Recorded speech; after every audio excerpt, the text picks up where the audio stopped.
Швајцарија со 56,1 милион швајцарски франци ќе ја помага евроинтеграцијата на Македонија и незиниот стабилен и одржив развој. За ова одлука на Швајцарската конфедерација информираше незиниот претседател Ги Пармелан, кој се наоѓа во официјална посета на земјава, наведувајќи при тоа дека средствата се издвојуваат во рамки на швајцарската програма за соработка со предвиден буџет до 2028 година. Швајцарија придава огромна важност на мирот и стабилноста во Западниот Балкан. Овој регион е приоритет за нашата надворешна политика и среќен сум што гледам дека земјите во овој регион станаа посигурни во себе и постабилни во овие минати години.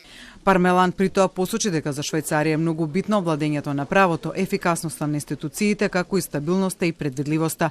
Неговата домакинка претседателката Гордана Силјановска-Давкова од своја страна рече дека природниот дом на Македонија е Европската унија, каде таа географски и културолошки припаѓа и дека она што го бара земјата е да биде третирана како сите други, енергијата да се насочи кон реформските предизвици и таа да не се губи на ирационални прашања.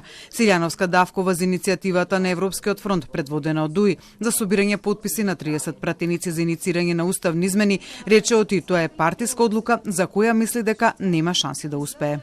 Тоа не треба да се прави само за да се манифестира проактивност, туку треба да се размислува на известноста од нејзиното финализирање и вродување со плод. Познато ви е дека за тоа е потребно двотретинско мнозинство, значи далеко од 30, а исто така и двојно мнозинство заради тоа што се бара промена на преамбулата. Инаку Силјановска-Давкова посетата на швајцарскиот претседател ја оцени како историска, бидејќи такво нешто се случува за прв пат.